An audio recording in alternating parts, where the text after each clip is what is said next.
بسم الله الرحمن الرحيم. بسم الله الرحمن الرحيم. الحمد لله رب العالمين والعاقبة للمتقين والصلاة والسلام على أشرف الأنبياء والمرسلين وعلى آله وصحبه أجمعين وعلى من اتبعهم بإحسان إلى يوم الدين. رضينا بالله تبارك وتعالى ربا وبالإسلام الحنيف دينا وبسيدنا ومولانا محمد صلى الله عليه وسلم رسولا ونبيا وبالقرآن الكريم حكما وإماما وبالكعبة الشريفة قبلة وبالمؤمنين إخوانا. مهربان هداي تبارك وتعالى hemmemizin ediyen taatu ibadetlerimizi ahiretimiz avat bolsun deyip çekken zahmetleriniz, ediyen hayır dualarınız, tahammül ettiyen kıyınçılıklarınız ve başka da näme hayrat ve ihsanat edilýän bolsa Allah Taala lütfu keremi bile kabul edip belki hemmemizin iki dünyasy avat bolsun inşallah. Kıyınçılık eserde halal yemek, halal gezmek, halal keplemek, halali gözlemek kıynalan esirde Hudaýa ýakynlaýyp gelipdirsiňiz, Peygamberimiz Aleyhissalatu vesselamyň şeriatine gaýym bolmaklykda, dindar ýaşamaklykda, Hudaýa çyn bende bolmaklykda musulmanda golly ewesi şeýillik gelipdirsiňiz, Hudaý Taala günmegin ýakynlamaklaryňyz, Hudaý Taalaň ýanyna izzetiniz, abireýiňiz, erzeşiňiz galmaklygy günbegün pişreft edip kıyamatda gawa adamlar bilen turup o cennette peygamberler bilen ýaşamak hemmeňize nesip etsin inşallah. Hazreti Mahtum Bolşan aýdýar: Allah ýady beren diri bolan del, göz ýumulmak bile göňül ýatmaz hiç. Göňül bostanyna iman täzegül bir açylsa durar solup gitmez hiç. İnsany musulmanyň özi etokany bilen erdeş tapmaýar. Kafir bilen musulman şekli şemaýelli fark edenseň musulmanyň erdeşiken kafirin erdeşi azyp bolmaýar. Musulman bir sanlyk, kafir de bir sanlyk.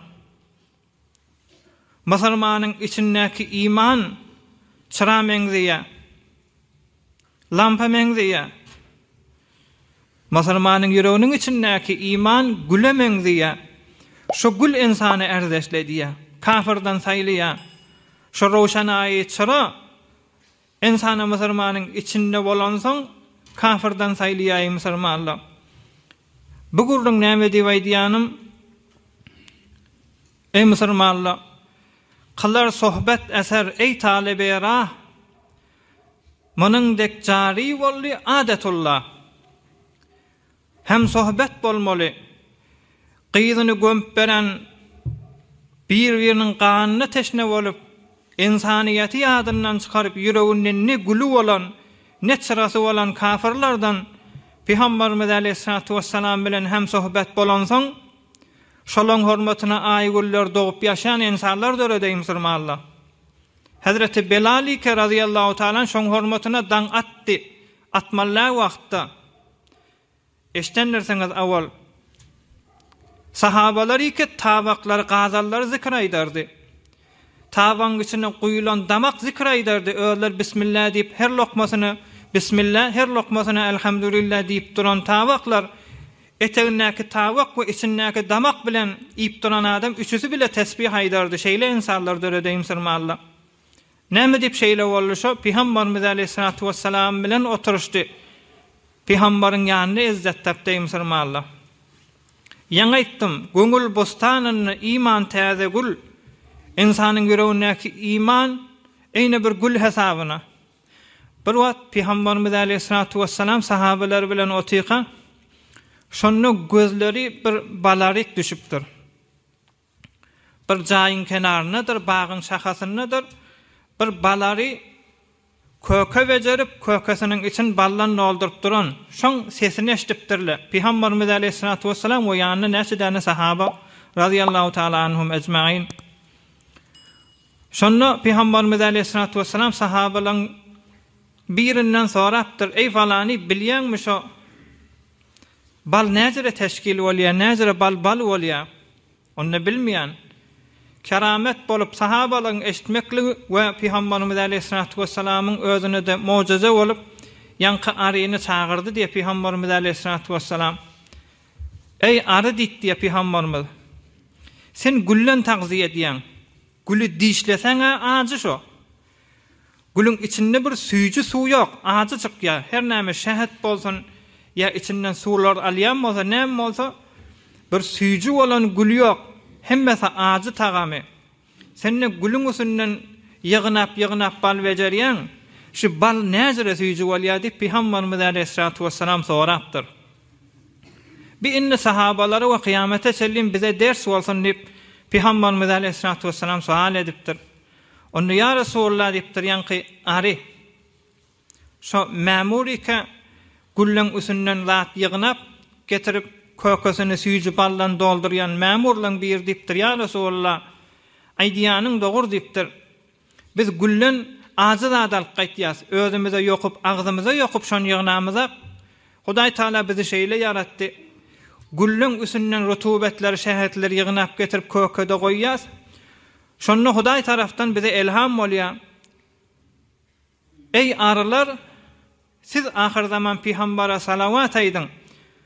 Ya Resulullah, şonu her gaýsymyz, her memur nefere 3 tane salavat aýtýas, kökemizdäki rutubet şo balyky ýygnadyk, şo taýda süýjüýä" diýipdir. Ey musulmanlar, akıl bilen gelýän zatçy, gülüň özünde süýjülük ýok. Aryň bedeninde de süýjülük, şeker ýok ki on süýjü derýalak. Peygamberimiz aleyhissalatu vesselamyň mübarek salavaty bilen süýjüýä. Muny iman gerek. Jamal Peygamberjan aleyhissalatu vesselam aýtmaýarmy? Gözde musulmanyň gözünde, insanyň gözünde Hudaý Taala 7 däne ferişte goýdy, gözden muhafazat ederýärler. Ohan bir zat degijek bolsa hot göz ýemilýär. Kan adam özi mesalan asapla faal diýse diýendir, huşyaryle faal diýse diýendir. Emma der asl şo taýda insanyň gözünde Hudaý Taala 7 däne ferişte goýup şo muhafazat edişi ýalyk we asalyn gurruňy döşäýär musulmanlar. Oham ýanky Maktumul Işanyň aýtýany Allah ýady bilen diri bolan dil, göz ýymylmak bilen göňül ýatmaz hiç. Göňül bostanyna iman täzegül bir asylsa durar solup gitmez hiç. İnsanyň erzeşi ýüregindäki gül barada, şo gül süýjümi ajy musulmanlar. Belli zat ajy zat, insanyň ýüregindäki iman gülemeňiz edipdir, gül ajy.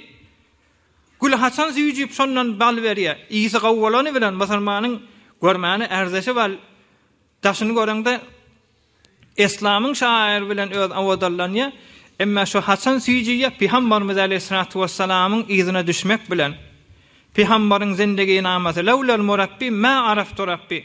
Bizde jahiliýet wagtyndaky kafirler ýalak, bizde ýol ýetiren adam bolar.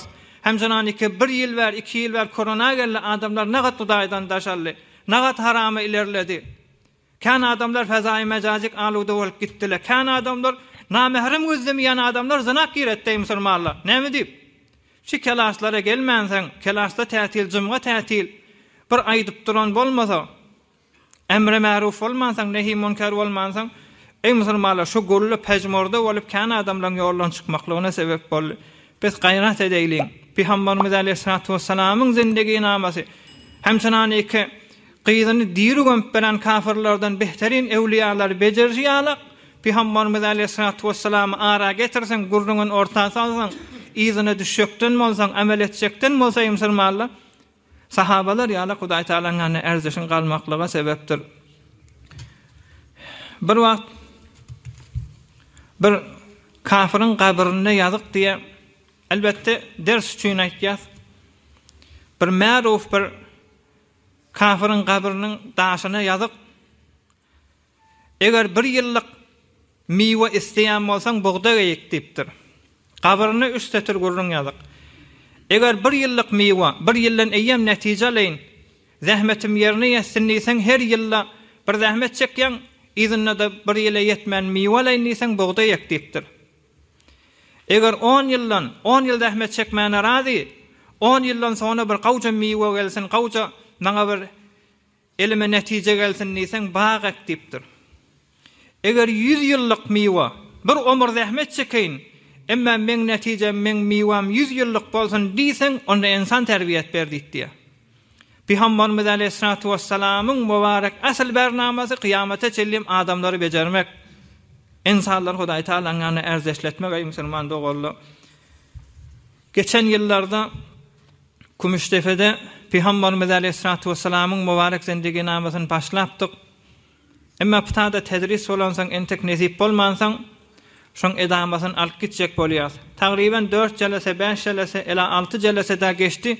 Peygamberimiz Aleyhissalatu vesselam'ın mübarek ýaşaýşyndan zebitde bolly zahira inşallah felaşyňyza getirmäne we geçirip istifade etmäne amada.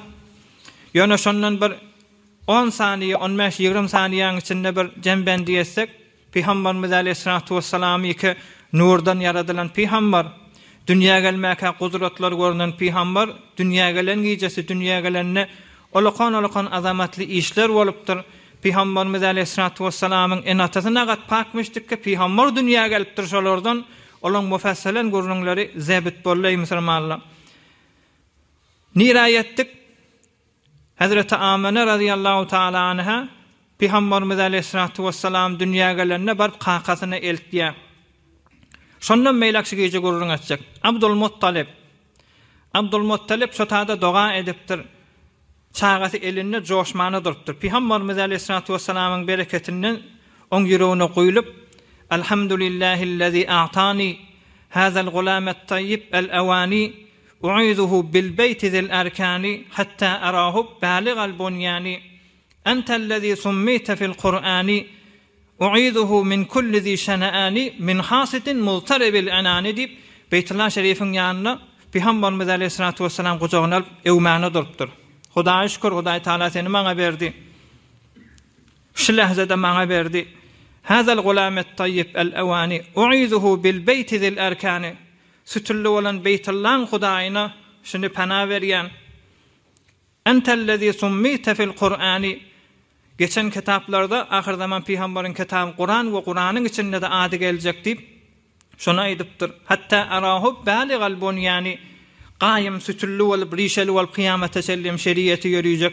Men balam da entellezi summita fil Qur'ani u'izuhu min kulli zi şana'ani.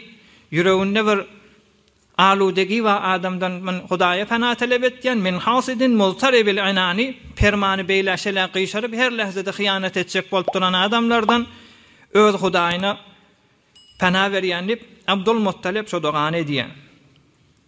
Ey musulmanlar, Oham Peygamberimiz Aleyhissalatu vesselam bir rivayette 7 gün öz enesinen emýe, 7 günden sonra bir näçe gün Hazreti Süweybe diýen denanadan emýe. Bulan görülen mufassalen geçti. Oham bir näçe ahdaf sebepli Mekke-i Mukarremede Peygamberimiz Aleyhissalatu vesselam'ın ýaşaýan ýurduny şirresinmişdik ki çağany başga bir ýurda bir zada iýermeli. Kan hedefler sebepli. Evvelki hedefleri Araplar neçe çağası kan bolsa şoňa hoş bolýarmyşlar. Näme diýip o çağana iýerýärler o wagt bir kireyni emdirýän denany emdirýär. Ohum özleri ýene de çağalamak. Inneki çağaň oruna düşmeli. Inneki çağa dünýäge gelmäne fikir rahat. Bir de azamat şowket, insanyň elinde bir hyzmatkar çağaň saklap dursa azamat bolýar, şowketi galýar, siýasat bolýar. Şu hedef sebepli ýene biride Mekke-i Mukarreme beter kızgın yer bolan soň onu sawukrak ýere iwerýärler, mulaýymrak ýere. Ýene biride Peygamberimiz Aleyhissalatu vesselam'ın mübarek dünýäge gelen wagtlarynda Mekke-i Mukarremede waba kentdi diýe. Şu wabadan da gorkup iwererdiler. Bir de abu hava saf ýerde, hawasy salim ýerde, bir aludigi ýok ýerde, gyýkjek ýok ýerde çağa ulansa fesahaty, belagaty ewe düşýär diýip şeýle bir gurrunlar we hatda Peygamberimiz Aleyhissalatu vesselam'ın özü de aýdýar: "Ana a'rabukum min Qurayş." Qurayş taifan içinde inki fesahatlarınız menner. Şon Banu Sa'd diýen taifan arasynda emdirilim ulalım diýip Peygamberimiz Aleyhissalatu vesselam şey diye. Ey musulmanlar, ýa aýtdym erzeşi galdyrman gurruňy. Peygamberimiz Aleyhissalatu vesselamyň inni zenanalar şon emdirjen gurruňlary. Peygamberimiz Aleyhissalatu vesselam Abdülmuttalib alya inni bir kireyne zenana şoňa bermeli. Araplar arasynda da bir resimmiş, her 6 aýdan bir ýaz bir güz Mekke-i Mukarreme gelýärler 4 döwrekden täke çağa alyp şo bilen gözarany maaş etmeli. Öze çağaly zenanalar gelýär. Süýdüniň ýarsyny meselem palanik kireyne bermeden çyryp. Şonu Hazreti Peygamberimiz Aleyhissalatu vesselamyň kerametlerinden, zatlarından ey musulmanlar tarihte agzalarını gözleýliň. Peygamberimiz Aleyhissalatu vesselam dünya gelenini Hazreti İbn Abbas aýtdy radıyallahu taala anhuma. Peygamberimiz bir näçe wagt gaýp boldy diýär. Hatta Hazreti Amene de özü bilýärsiň bir Hudaý Taala'nın ýanyna maqam madygyny, menzileti wadygyny Peygamberimiz Aleyhissalatu vesselam'y bir azajyk wagt bir rivayetde 3 gün yitirdiler diye yok kullan. Basriýanlar ýöne 3 gün onda näme bolupdyr? Şonu kullu jahany Peygamberimiz Aleyhissalatu vesselam'y ferişteler aýlady diye. O hem şonu asmalarda qyýgyrly ya maşaral halaik ey mahlukatlar asmanda ferişteler akıdıp qyýgyrlypdyr. Şonu kuşlar da eşitipdir. İnsandan başkası eşitipdir. Şonu bulutlu asmanda näme Hudaý Taala'nın mahlukaty bolsa eşitdi diye senetli görýän musulmanlar ya maşaral halaik ey mahlukatlar ahir zaman Peygamber Abdullah oğul Muhammed Aleyhissalatu vesselam dünya geldi hoşbaht bolly gönenli ol bir zenany kişini saklady. Hoşbaht bolly ol bir zenany ki göwsünden emdirdi. Ve o millet hoşbaht bolly kıyamatın gazanny şoň arasyna gidip dipdir. Şonu Hazreti İbn Abbas aýtdy radıyallahu taala anhuma Peygamberimiz Aleyhissalatu vesselam'y emdirjek bolup insanlardan başga asmanyňky uçup beren kuşlardan tut şi ýagyp bulutlardan tut dağlardan tut ağaçlardan tut her gaýsy öwlewiyet özümde diýip şotada munazaata düşdi diýe. Onda men saklajak, bulut bağlar men saklajak, dağlar men saklajak. Beýle hoşbaht boljak bolsa Hudaý Taala'nın erzes tapjak bolsa diýip şey diýdi ey musulmanlar. O hem şonu ýene de Hudaý tarapdan ses geldi diýe. Ey halayklar sukut edin. Hudaý Taala'nın hukmuna razy bolun.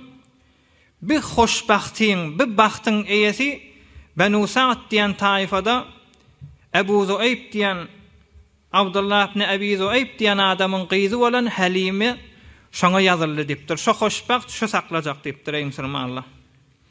Hazreti Halime radıyallahu taala anha şunu aýdyn men Hazreti Amine diýip aýtýan, Hazreti Halime diýip aýtýan, Hazreti Suwaybe diýip aýtýan Peygamberimiz Aleyhissalatu vesselam'yň emdiren eneler derhal ki kabul İslam dünýäden geçipdirler. On gurruňy näme diýsen hep Hazreti Celaleddin Suyuti diýip olakan tarihten Kuddise sirruhu beter olakan muvarraklan bir Peygamberimiz Aleyhissalatu vesselam'dan kan sonra dünya gelýär. 600 tane kitap ýazdyr ey musulmanlar. Hatta Peygamberimiz Aleyhissalatu vesselam'yň hadisini ýygnapdyr bir kitabyň içinde. Şeýle ýazyp hadisini ýygnapdyr. Şonda şu hadis wagan Peygamber aýtdym ka, ya aýtmadym ka. Yalandan Peygamber aýtdy diýse de ol güne. Şonda ya Resulullah şu hadisiň çynmy diýemde Peygamberimiz Aleyhissalatu vesselam'y men sizi görüşüm ýalyk oýalykda gören adam. Şeýle bir Hudaý Taala'nın kudretli Peygamberimiz Aleyhissalatu vesselam'y asl ummet. Şo Mesalikul Hunafa fi Valideyl Mustafa sallallahu aleyhi ve sellem öz bir tarih Peygamberimiz Aleyhissalatu vesselam'yň eneler barada bir kitap ýazdyr. Şonu aýtýar lem turzi'hu murzi'atun illa we aslamat. Peygamberimiz her zenany emdiren bolsa şu imanly dünýäden geçipdir.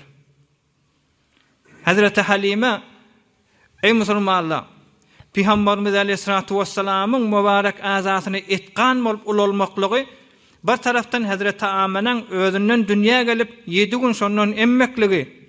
Ondan sonra Hazreti Suweybe'den emmeklik. Şoňa etgan bolýar. Ondan sonra da näçe wagt inşallah mufassalen gurrun geler Hazreti Halime'den emmekligi. Peygamberin etigany şu zinanyň göwsünden tagziýe bolup duýy musulmanlar. Yani Peygamberimiz Aleyhissalatu vesselam kıyamete çelim näme ümmet bolsa, näme tesbih aýdylsa yatsa namazda ýan tesbihler sandan çykdy. Elhamdülillah kan adam bolup yatsa koýduňuz. Siziň tesbihleriniz, zikirleriniz düşürsen kan zat. Şolaň tek zikirlerinden Hazreti Halime barypdy. Şon Peygamberin ulalmaklygyna sebep bolýar musulmanlar. Peygamber gewsinden emtir, halal bolansaň emtir. Pasyk adamdan emmendir Peygamberimiz Aleyhissalatu vesselam. Näçe bolup şu derejäge ýeteni gurrun etsegäy musulmanlar. Hazreti Halimeň öz gurrun merýä Peygamberimiz Aleyhissalatu vesselamyň dünýäge gelen ýyly beter Benu Sa'd diýen taýfanyň ýaşaýan ýerine gahty düşdi diýe. Beter gahty düşdi. Bir maçaşegimiz vardy. Beter özümüz iman azadymyz ýok. Näzire biz eşege iýmereýle, näzire biz ulaglara, düýelere iýmereýle. Özümüz iman azat ýok. Yeri dörüp yerin eteğindeki mazin kökünüp oňardyk diye Hazreti Halime. Bir däne maçaşegimiz vardy, yüklejek bolýar. Yükden bäri öz etini götürüp bilenak, galyp bilenak, yskyny ýokary ýaty. Bir däne düýämiz vardy. Maya, şonu sagjak bolýar, sagyas bir damja süýt çykmaýar içinden. Şeýle gahty düşdi diýe musulmanlar. Eger tafylsa oda Hazreti Halimeň öz gurrun berýär. Eger tafylsa, bul tafylsa ýeriň etegindäki mazin kökü, o da tafylmaýar täze. Şeýdip beren döwranymyzda bir hemmemiz irade etdik.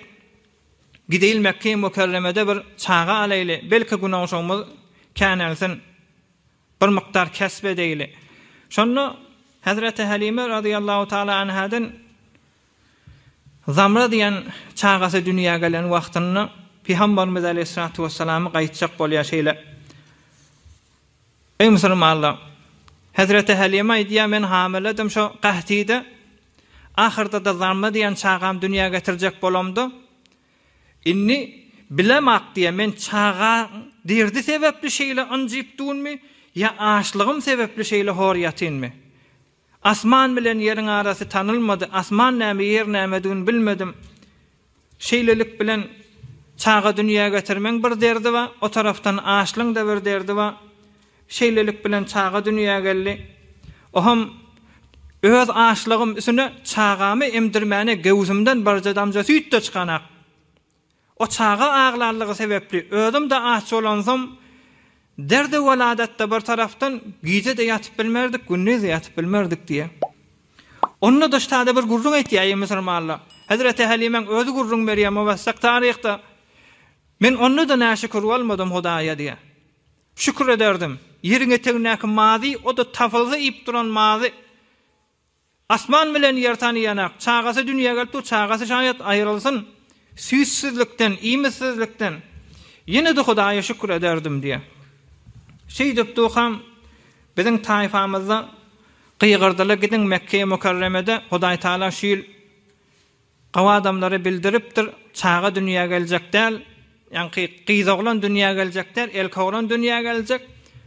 Her kim sahibi baxt bolsa şu mahal bol wagty gitsin Mekke-i Mükerreme'ň adamlar bizden tagaza etdi dip gygyrdylar diye. Şonu Hazreti Halime da uğrajak bolýar, inni ýanky ulaglar maçaşege galanak ýerden.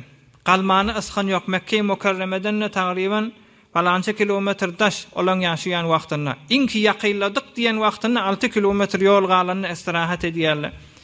Şonu Hazreti Halime aýtdy, Peygamberimiz Aleyhissalatu vesselamyň emdirmekligine Hudaý Taala nesip etjegini men diýişde de gördüm. Diýişimde bir derýa we aç ýatýar musulman, çağasy da aç, özü de aç. Diýişimde bir olakan bir yatan suw gördüm. Özü süýt ýalak ak. Meni gel akymda bir nefer şoň içine zaňya. İç diýe. İçimde süýtden ak ballanly süýji. İçip ganýan ýene de içdip beter esrar etdi, ýene de ýalbarýar. içdip towsiye diye. O menne kan içdim. Ahirda da qanamda o soradım ey falani sen kim beger bir hoş suratlı adam surat. Onna sen o adamlar Hudaýdan daşalyp adamlar Hudaýa sevip beren wagtynda bota ýykylyp botdan ırsgaldyläp duran wagtynda sen bota da ýykylmadың, zat etmedin, Hudaýa şükür edip şu saksyň kynçylygyna sabr etdiň, men sen şükürüň we sabryň diýdi ýa musulmanlar. O ham git Mekke-i Mukarremede bir çağa sana ýazyldy, Hudaý Taala takdir etdi, şu çağan emdirmeli. O ham men göwsüme elle gerdi ýanky öz şükrümi ka adam suratda diýişinne zadallahu leki rizq we ecran laban. Hudaý Taala sana ırzgal ýarsyn, göwsüňden süýtler öňü bersin belkem dip doga etdi diye. Şu taada oýannym ýanky asman bilen ýer tanymandyran Hazreti Halime göwsünden barjamja süýt çykmandyran göwsüm doly özümde qanygylly. Guýaka ýan çağa boldurmadyk ýalak, guýaka açlyk çekmedik ýalak, dokuduk serhal bolup turdum, özüm heýran galdym diye. Her kimde görse heýran galardy. Dünýeden geçsek hor adam bolupdyň. Bununla padyşan gyýýanak bollaň diýip maňa şey diýerdiler. Ey musulmanlar, Hazreti Halimeň 3 tane çağasy var, Abdullah, Emine, bir de Zamra. Zamra diýen çağasyny dünýäge getirende Peygamberimiz Aleyhissalatu vesselam bilen inni süýtleş boljak. Aham şeylelik bilen düýämiz zada bir gatra içinde gewsünne süýt ýok etdi. Indi düýä zady baglap ulagy bilen gitjek bolýas, ola da süýtden dolly. Hatta Mekke-i Mukarremek uğradılar. Indi Mekke-i Mukarremek uğramızda şonna gavattan bir kepliye gözlemde adam yok. Hani allaki ya Halime, ey Halime, nuşa canın bolsun, nesip etsin, mübarek bolsun. Aňyrrak bardım, dağ taraftan bir adam, hurmabag ýalak bir beýik adam geldi, maňa görnýär başga kişi görnenak. Oham geldi men ýanyma, yaraman baryan ulogumyň garyna vurdy, şu duruşy semri berdi, kuwata geldi. Onna kimseň diýdim, onna Hudaý Taala tarafdan gelen memur, sen özüňi we sen aýaglaňy we aljak çağaňy muhafazat etmek üçin hased adamlardan, şeytanyň şerrinden muhafazat üçin iwertip ta Mekke-i Mukarremek baryança muhafazat edip gitdi diýe musulmanlar. Şonna 6 kilometr Mekke-i Mukarreme galanyny istirahat etdik. Istirahat edemde bir diş görüp durun. Bir olokon hurmawagyň eteginde ýatyn. Döwrüň daşyndaky kan zenanalar Benu Sa'd diýen taýfaň zenanalarda maňa ýalbarýar, sen biziň bikamiz, melekamiz, padyşamyz diýip ýalbarýarlar. Şonno şu olokon azamatly hurmawagdan bir däne hurma ýere gatýa dişimde iýen, huşumda agzymy oýandyr. Oýananda ağzımda şu hurmaň tagamma Peygamberimiz Aleyhissalatu vesselam 2 ýyl emdirip Peygamberimiz sagaman täbil berýänçem şu hurmaň tagam bady ağzımda diýe. Entek barana Mekke-i Mukarremek 6 kilometr galanyny şu dişi gördüm diýe musulmanlar. Aham bardyk Mekke-i Mukarremek hemme kişi alypdyr aljak çağalaryny. Umuga resimmişdik. Atasy bolsa, kakasy bolsa, bayrak bolsa kan alynýar. Aham men näçe kilometr ýol ýörüp geldim. Indi de boş gitmelip narahat otyykam. Bir yüz nurly adam elinde bir çağa var. Abdulmuttalip bolmaly. Aham şoň ýanyna bardım. Onda sende çağa bolmaly, hawa çağa ba. Ýöne bir yetim diýdi. Yetim diýende men bireme iza çekildim diýe. Näme dädesinden bir kere almaly, bir anam almaly, şo bilen gunaň şo gaýlamaly. Myň atasy ýok, myň enesi ýok, bir yetim bolsa biz näjere bolar diýip, onu da bir ihtiramy etmedim. Bir adamyma geňeşik diýip Abdulmuttalip'e aýtdym. Ohum egamet gasyna baryp, musafirhana baryp adamyma geňeşdim. Adamym aýtdy, sen allydy. Emma bir aýallygany bolmaly. O almady plasa ýene de men şu taýda iza çekiljek bolamda şonna gapdalymdan ýanky Hudaý tarapdan gyýgyrýan, görünmän bir maňa hoştar berýän hoştar berdi. Ey Halime, alman iziňe gidasaň, Muhammed alman iziňe gidasaň, togur güne ýetmersiň, ak güne ýetmersiň diýdi. O men çare ýok, barp almaly boldum. Abdülmuttalib de sorapdyr. Nerden bolýan sen? Adyň näme? Onda adym Halime. Haýsy taýfadan? Onda Benu Sa'd diýen taýfadan. Ha, bak. Abdülmuttalib dipdir hasanatan, khislatan hasanatan, Sa'dun ve Hilmun fihima izzut dahr ve sa'adatul ebedi. Behbeh diýen ýasyn beşimat. Biz behbeh diýişimiz ýal arapla bah diýen. Gowda dipdir. Adyňa Halime ýumşak diýdigi. Benu Sa'd diýen taýfa Sa'd diýdigi de hoşbahty diýdigi. Ýaşy niýet edýär, çağan ala dip. Şonda musulman dogalla Hazreti Halime diýär, bir näçe gün Mekke-i Mukerremede bolluk. Hazreti Amanak sataşýadyk, öýünde Peýgamber emdirýädik, ýene de täwil berip öz egametgasyna gelýädik. Şonda giň ýagdaýlardan Peýgamberimiz aleyhissalatu vesselam emdirende deslap sağ göwsünden emdir. Doýdy diýe, çep göwsü berjek bolamda çep göwsünden emmedi diýe. Oham tarihdarlar muwarraklar aýtýar Peýgamber boljak şondan belli. Entek dogur sağ soluny dogur tanyp bilmejek çağa. Entek bir olakon ýaşa ýetenek. Entek dünýäni görenek. Gunnak ýaky ýatan çağa özü bir bolsa bir hefte iki hefte bolupdyr ýa bir aý bolupdyr dünýä gelenne. Şu taýda sagdan emip sollan emmeýäni bir göwsün özü emip o bir göwsüni zamra diýen süýtleşdigonyň ki onu emse adalet boljak diýen hakydyň bolamasyny çağa gaty Peýgamberimiz aleyhissalatu vesselam hak saklady diýe. Hak ýetişdirdi, adalet raýat etdi diýe. Sonra ta Hazreti Halime'den ayrılşyansa sağ göwsün olemerdi, zamra diýen süýtleşdigonyny o göwsün emerdi, bir-biriniň hakyny saklardylar diýip şey diýýär musulmanlar. Qysgaldy baýdyp barýan. Oham ewurlik gelýäkä çağany täwil allyk bir näçe wagt ýaşamazdan soňra izimize gelýäkä ýanky maça şeýike dogry ýörüp bilmeýärdi. Yortup Benu Sa'd diýen taýfan beýleki ulaglarynyň diýelerinden ewrak düşýär. Mekke-i Mukerremeden çıkamızda bela fasale Mekke-i Mukerreme bakıp 3 defa secde etti diye Hazreti Halime. Men üsünni, men elimde de Muhammed aleyhissalatu vesselam kucağımda şeyle maçeşen üsünne şeyler hep bariyaka. Şonu Hudaý Taala'nın kudreti bilen yankı eşek Mekke-i Mukerremek aylanakam da 3 defa maňreýini ýere goýdy. Hudaý şükür. Hudaý Taala ma ulukon zat nesip etdi. Ana hamilu Rasuli Rabbil Alamin. Ahir zaman Peýgamberi göterip barýan diýip şonu eşek secde etdi diýär musulmanlar. Onda zikrini Hazreti Halime diýär. Ohum hatta gelip çofalla Hazreti Halime'nin özü bir mal garaly bolan soň gurrun meriye gaýtdyk şo durşuna bereket inmäne durdy. Bizim malymyz, bizim ulaglamyzyň otlan ýerinden otlar çykmana durdy. Hatta döwrekdaşdaky mal garaly adamlar bizim ýaşaýan ýerimize men oturak etdiğin yerime gelip yayılımlardan istifade ederdiler, peydalanardılar.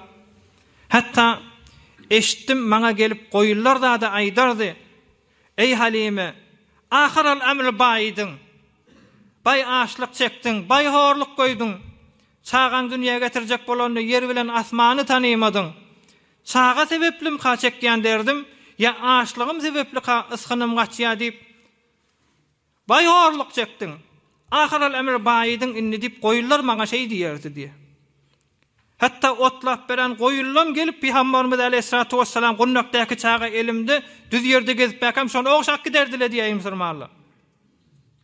Erzeş dälmişi. Hazreti Halime erzeş tapdy.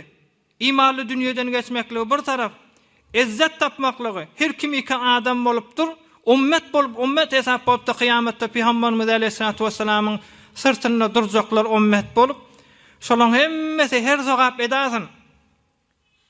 Awalaýdandyr näme musulmanlar. Kana adamlar ewliyalar geçipdir. Akyp barýan, boý bermeýän derýa çeşmeň etegine giyirip demin saklap, çalasymrak da bolsa demin saklap 2 rekat namaz okypdyrlar. Edip gyrda hemme kiş Hudaýa ibadet edýär. Şu derýaň etegine suň etegindäki daşlara hiç kim Hudaýy ullap, Hudaýa azamat bozunyp maňreýini ýere goýanak. Şo taýda Hudaýy ibadet eden tafalsyn diýip kıyamatda Peýgamberiň yüzünün hoş bolmaklygyna, Peýgambaryň begenmekligine sebep bolaýyn niýetdim diýdi diýýär musulmanlar. Kän ewliýalar geçipdir, erdeşli adamlar geçipdir, erdeşlerini işi görüň etjek. Şulan hemmesi Hazreti Halime Akbariýa. Nämeden çyryň? Şu zamanyna men o seniki sahtide ýaşaýasy. Zindegini halal aylamak qiyyn niyaz. Harama varmasaň zindegi edip bolmaýar diýen adamlara derse musulmanlar. Haýsy birimiz mazypdir. Çörek bolýalmy musulmanlar? 2000 tümene çörek tapylýar. Ertiden taşama bol kanaat eden adama, şükür eden adamın garny doýýar. Suw bol. Bir wagtlar bolupdyr, suw tapylmandyr. 100 ýyl mundan önce biziň ýaşaýan ýurdumyzda, şu memleketimizde bir gıtçylyk düşüpdir. 100 ýyl, 102 ýyl mundan önce. Adamlar iman alat tapmandyrlar. Hatta ahyrynda Hudaýdan daşraklary bir-birini iman edipdirler. Taryhy mutala etden görünen musulmanlar Hazreti Halimeň derece tapmaklygyny öz kıyınçılykda sahtide ýaşapbaka şükür etdi diýýär musulmanlar. Elhasyl yine Peygamberimiz Aleyhissalatu vesselam'ın gen ýagdaýlaryndan Hazreti Halime öz gurrun merýe. Peygamberimiz Aleyhissalatu vesselam hiç awratyny açdyrmardy. Men öz enesi bolup awratyny açamda da gahar gelerdi. Tä dolaýançam ýüzüniň gyzyl aýrylmardy. Gahardyrlygyny bilerdim. Men göwsümden emenne mübarek agzynyň kenarlary süýt bolardy. Şonu bir ýalyk bir desmal alakamda suurjak bolamdy. Eýem menden onça bir Suriýe göremek gözüme görnenek ýöne Suriýe dile. Sallançakdy ýatyka sallançagyň uğraýardylar. Şeýle bir olakan erzeşli Peýgamber diýip Hazreti Halime radıyallahu taala anha şey diýýär musulmanlar. Oham evvelin kelamike Peygamberimiz Aleyhissalatu vesselam kepledi. Allahu ekber. La ilahe illallah quddusan namatil uyun ve rahman la ta'khuzuhu sinatu ve la nawm. Hudaýy lapş kelamany aýtdy diýär. Allahu ekber, Allahu ekber. Elhamdülillahi rabbil alamin ve subhanallahi bukratan ve asila. Şu zikirler gece ýatanyny aýdardy diýär. Oham Peygamberimiz Aleyhissalatu vesselam'ın başga da kän gurrunlary bar. Hazreti Halime bilen bolan ýagdaýlardan inşallah olar geljek hafta mufassalen gurrunu geler. Ýöne musulmanlar bize ders delmiş mahal. Hazreti Halime wagız berip duran ahunmadım şu wagtda. Hazreti Halimeň ýaşaýan wagtyny ýeriňe tegnäki kökü iýýän wagtyny asman bilen ýer tanymyan wagtlaryny ýene Hudaýa şükür edýär. Şo bir hüjreden tälim aldım şo. Şoňa aýdyp duran adam madymy? Bir çekilip duran, gıygırlıp duran azan madymy? Defesinden goýup duran wagz madymy musulmanlar? Hissat ýokdy ki. Jahiliýet wagtda öz arasy gezdi Hudaý Taala jaza berdi. Emma men osen musulman diýip İslamy kabul etdik. Günde 5 wagt azan gıygırlypdy. Wagz dökülüpdi defesinden goýulupdy ey musulmanlar. Men o sen zindegimize şükür etmellermi? O da mehsilik şükür. İşleyen adama, kanaat eden adama ki ırzkal bol ki ey musulmanlar. Nämezadi ki biz yetip bilmeýäs tewakkun kärliginden. Hudaý Taaladan narza bolmaýly ey musulmanlar. Maktumul awwal özüň düz etkin. Dünýede kaň ahiretin gözetkin. Patas ýaşamal ýurtda ey musulmanlar. Buda insan erzeşini kaldırmalı. Peygamberimiz Aleyhissalatu vesselam'ın hormatyna bal bolýar diýdi. Peýgamberiň hormatyny gördüňiz Hazreti Halime ki jahiliýet wagtda. İki däne ulukhan şahsiýet Hazreti Suwaybe, Hazreti Halime imanly geçmekligine şoňa üzünden Peýgamberiň mekligine sebep bolýar. Fakat sadece şükürlü bolup gezmekliginiň hormatyna diýär. Hudaý Taalaň ýanyna erzeşimizi galdyraýly musulmanlar. Asıl aýtjak zadım şu. Peygamberimiz Aleyhissalatu vesselam'a asıl ümmet boljak bolsaň, Hudaýyň ýanyna erzeşimizi galdyraýly. Bir wagt bir garybyň biri, bir qaryň ýany gadim zamanda hem qaryla hem alimle bir. Çon hem hafiz bolýarlamışdyk hem alim bolýar. Bir alimyň biriniň ýanyna bir bende Huda günoşum dogry geçenek garyp mennip şekaýet etdi diýe. Şonda o Hudaýyň dostu aýdypdyr. Hudaý Taala saňa dil beripdir, göz beripdir, kulak beripdir, el beripdir, ýürüýmäne aýak beripdir. Razy misen? Hazineler, gyzyllar dolduraýly. Emma kepläp bilmeýän sen dilini alsak. Razymysen? Öýüň dolu mal bolsun, mulk bolsun. Emma gözüň alaýly senden. Göz nemeti alaýly, öýüň mallan dolu bolsun. Razymy kullum dünýä senki bolsun. Emma gulaň eşitmeýän bolsa. Razymy bir liwan suwdy içip bilmäni golak bolup otursaň. Emma mal senki bolsa, sür malla senki gyzyl kümüşiň de kän bolsun. Hiç kim razy däl keň biziň malla. Biz taryhy Türkmenliň taryhynda bir ýaşullara gydalýa. Şeýle öýden maly çykyp gidenne palança kilometrler maly gidipdir, gözden yetipdir mallar, goýullar. Malyň bir tarafy, bir uçy entek yatakdan çykanak diýe. Şu oturan adamlaryň biriniň kakasy musulmanlar. Mal gidigili gözden yetigili. Bir tarafy yatakdan çykanak. Ýene de şeýle meşguliýet bolup durup 5 wagt azandan galmardy. Ahirde de şolaň hemmesini satany satdy, sadaka beren sadaka berdi. Men azanyma mızahym bolýar diýdi. Han o imanlar musulmanlar. Atanyýazam taýsir diýip biri geçipdir Ýekesewutdan. Taqriban 90 ýyldan aňyrda geçen adam. Buharaýy alymlardan. Ey musulmanlar, dünýe biziňki maly mulklar kän bolsun, apartmanlar kän bolsun, villa kän bolsun. Emma Hudaýyň ýanyna erzeşimiz ýok bolsa, kıyamatda da berilýän nemetler ki kıyamatda beriljek ey musulman, dünýä ki geçip gitmeliki. Magrur bolma bu 4 günlüň diýirligine. Inanmagyn bu dünýäniň barlygyna. Sen azadyk 4 gün dünýäge Allahny öpber kitjek. Dünýäň cennetdäki asl nemetden galmak näjele? Atanyýazam taýsir diýip 90 ýyldan aňyrda bir alim geçipdir ey musulmanlar. Ben Huda garip. Hudaý Taalaň gudreti bilen şu matda ýaşaýan öýba, nijdede ýaşaýan. Erzeşlensan, ýaşaýan öýün görüň bardan ey musulmanlar. Jergelen Ýekesewut diýen owada. Mescidi ba, mescidiniň gapdalyny owaň o tarapyna ziyaret gasa da ba, öz gadim ýaşaýan otojugy da ba. Agaçlar görnüpdi, gargylan ýapraklar zallanypdy. Şoleýde ýaşap giden adam. Günde 10 näne, 5 täne, 10 näne, 20 täne mal verlerdi diýe şo men Huda. Şo günde hemmesini garyplara paýlardy diýe. Näme diýip muhtaçlar Hudaýa betgoman bolmasyn, Hudaýa şaki bolmasyn, örsü bol bolsun diýip. Ey musulmanlar, Buhara şerifde okuýaka Hazreti Atanyýazam taýsir. Buharada okuýaka şonda bir näşdäne molla bolup bir otokda ders alypdyrlar. Oham umugy molla Atanyýaz özler ara pul çykakamda ustadyna nahar ederdiler diye. Buhara şerifde. Ara pul çykakamda ustadyna nahar bererdiler diye. Şam bererdiler. İhtiram edip it'am ederdiler hayır duasyny almak üçin. Şonu bir näçe wagt geçenden soňra elindäki mallar, ara pullar tamam bolup bir Atanyýazam, umugy molla Atanyýaz bilen başga ýurtdan biri gelipdir. Adyny bilen akla. Atanyýazam taýsir bilen ustadyna derse barýar diýe. Adyny bilen akla şoň. Mollaga diýerler bolmaly şoň. Oham bir molla Atanyýaza narahat bolup oturan ýanky mollaga gelipdir, ýani hem otagysy taqriban 3 ýyl bile ýaşapdyr şo bilen. Bile derse barardylar diýe, bile bir otokda oturardylar, bile ýaşardylar. Şonu ýanky ara pul tamam bolany, ýanky molla Atanyýaz narahat bolup oturan ýanky mollaga gelipdir.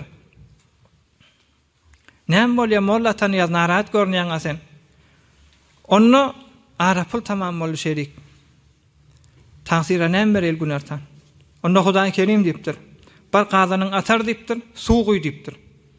Bismillah diýip bir ýarym saat ýal gözleş. Oham molla Atanyýaz edipdir, gazany atarypdyr, suw guýupdyr. Yarım saat ýal geçenden soňra musulmanlar ýanky gazan şakırdamany durupdyr. İçinde bir dakika ýan ýalyk. Şonda molla Atanyýaz bar akamda gafagyna çanna şo gyzyl kümüş diýe. Ýanky mollaga diýip izinden gidipdir, gözünden ýetipdir. Diýme 3 ýyl Hazreti Hyzyr aleyhissalam bilen bile ýaşapdyr ey musulmanlar. Soňra şo näme diýem?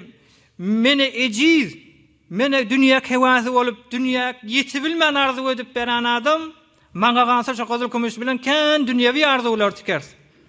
O ýok diýipdir, gazanyň içindäki mal saklaýly, tefarrugul tahsil bolýança ustadymyza iýmit bolar diýdi. Tefarrugul tahsil bolýança şo bolly farrugul tahsil boly şo tökönni diýeýim musulmanlar. Gelsin de bizim öýümüze gelýän bolsa. Erdeş kaldır eyley musulmanlar. Sen maşinin mol, mahalın mol, apartmanın mol. Hudaýyň ýanyna erzeşiň bolmasa hiç kim musulmanlar. Hatta kıtçılık düşüpdir şoň ýaşaýan wagtynda 90 ýyl sonu ýene agzaly ötýär musulmanlar. Bu mada täze mescid sallalar. Öňkü mescidin saljak bolanyna ata-ana ýazagyň täsir. Şonda kıblasynyň gözünde nezag bolupdyr. İlerrak baktırmaly, gaýrrak baktırmaly, ilerrak baktırmaly, gaýrrak baktırmaly. Şonu ata-ana ýazagyň täsir ahyrda da gahary gelipdir. Görüňde Käbäni diýipdir. Käbän görmeýäňizmi diýipdir. Jergeranyň ýekesi utýan obasyny şonu galan ustalaň hemmesi kärger usta bolsun, şon galan adamlaryň hemmesi Mekke-i Mükerremen gördü diýdi. Şoňa görä de kıblasyn tanzim edipdirler. Şu Mekke'ni gören adamlar da ýaňy bir näçe ýyl mundan önce ahyrkylar dünýeden geçdi.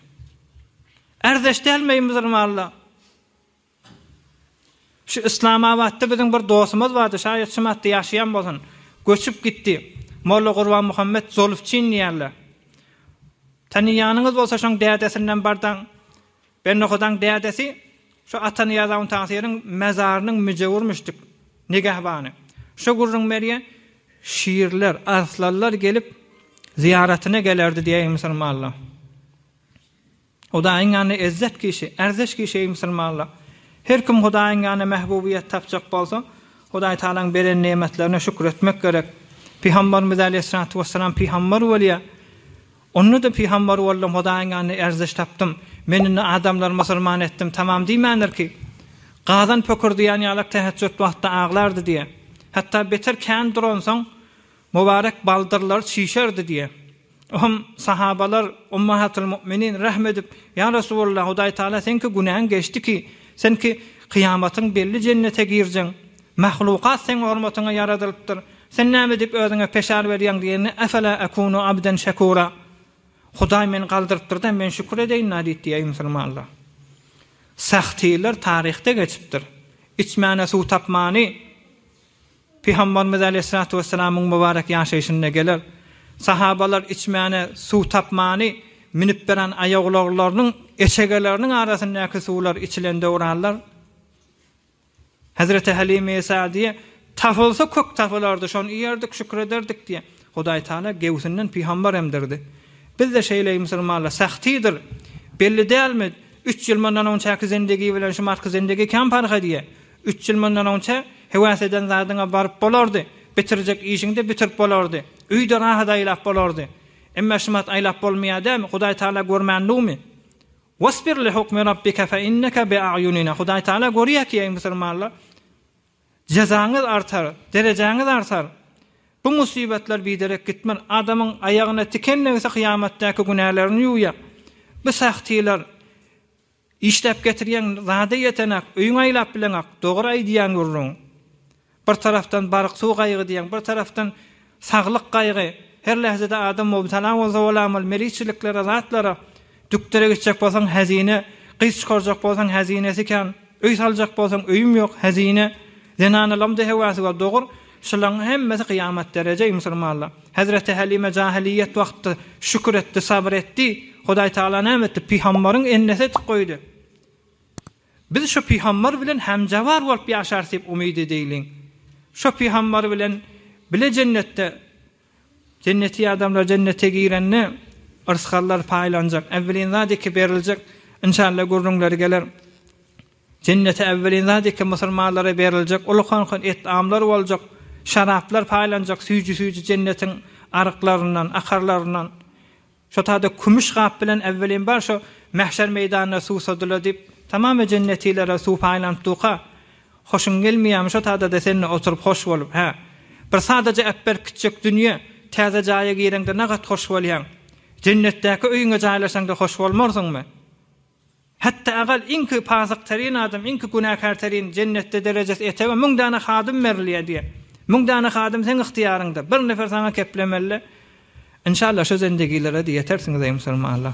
Yönü qalmadan gellen durun, gelecek hefteden beylak inşallah Hazreti Halimen qalan gurrunu. Peygamberimiz Aleyhissalatu vesselam'ın hevre örtüül yatan yağda ulukan azamatı var da, gurrunu var da, yürekteki iman gülleki şonun istirani bilen baldıracak bolsa, süyücüyecek bolsa insan-ı musulman Peygamberimiz Aleyhissalatu vesselam'ı yakıllamak bilen bolya. Hudaý Taala hemmeňiziň iki dünýäňiz awad edip, rahmet çekip gelip dursaňyz, saglyk salamatlyk ýürüp durup, ötürlüňizde magfiret edip, Hudaý Taala siziň zindigiňizi we başga eşdiýän dogallar döwrekdaşda dogaçy ýa aýanda da eşjek dogallar bilen Hudaýlaň onun da müşkilatlar hal bolup, ırsgallar halal bilen bolaýlanyp, hemişe afwa afiyet bilen kıyamatda Hazreti Halime bilen biziň zinanalarymyz goňşy bolup, özümizde Peygamberimiz Aleyhissalatu vesselam bilen cennetin hoşysyny hoş ýaşamak hemmeňize nesip etsin inşallah. Nefer ebral hamdülillah ve teala dua edin. برای مشاهده ویدیوهای بیشتر به کانال یوتیوب سخنرانی‌های علمای ترکمن سر بزنید، مشترک بشید و منتشر کنید، اجر ببرید.